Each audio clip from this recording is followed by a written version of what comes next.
60 years ago, The Who released their iconic single My Generation. The hit was ranked 11 on Rolling Stone magazine's list of the 500 greatest songs of all time.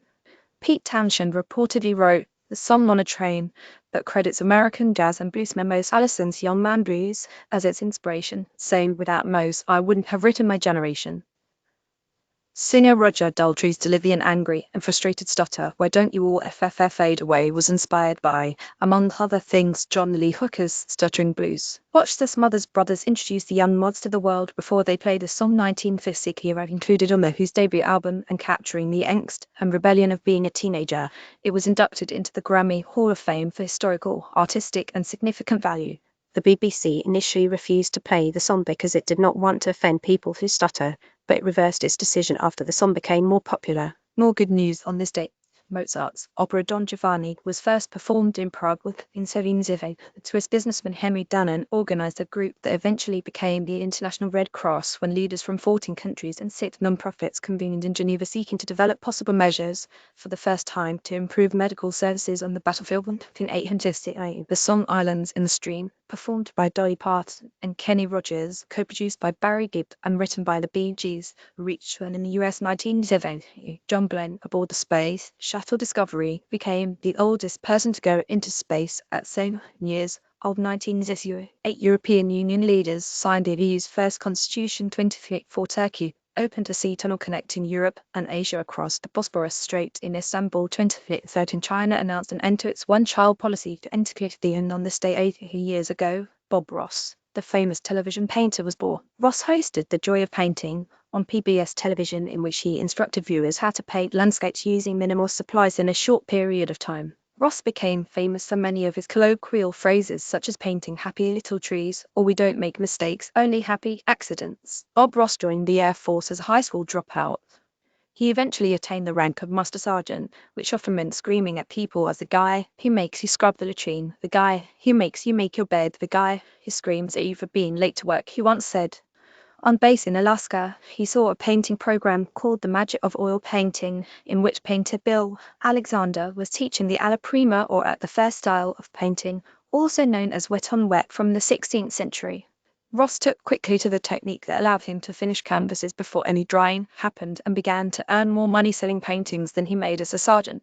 He retired from the military, vowing never to raise his voice again. Ross reckons he painted 30,000 canvases over the course of The Joy of Painting, as he would create 3 per episode, one as a reference, another on live TV, and a third, more detailed one for instructional books sold by his company Bob Ross Inc. When asked about his relaxed and calm approach, he said, "I got a letter from somebody here a while back, and they said, 'Bob, everything in your world seems to be happy. That's for sure. That's why I paint. It's because I can create the kind of world that I want, and I can make this world as happy as I want it.' Shoot, if you want bad stuff, watch the news." 1984, 59 years ago today, the National Organization for Women was founded in the US by 28 women, including Congresswoman Shirley Chisholm, Pauli Murray, and Betty Friedan. They wanted to mobilize women in response to the failure of the federal government to enforce Title Roman 7 of the Civil Rights Act of 1963, which should have ended sex discrimination in employment. Today, the group now has 550 chapters nationwide in all 50 states. 1966, and happy 8th birthday to Richard Dreyfuss, the actor best known for his roles in Jaws, American Graffiti, Close Encounters of the Third Kind, and The Goodbye Girl, for which he won the Academy Award for Best Actor in 1930. He also earned an Oscar nomination for Mr. Holland's Opus, 1904, written by Georges Beard. CC license also wins 85 years ago today, with only a population of 6,000 of Vancouver, BC. Welcomed Lord Stanley, British Earl and Governor-General of Canada, to dedicate the park named for him.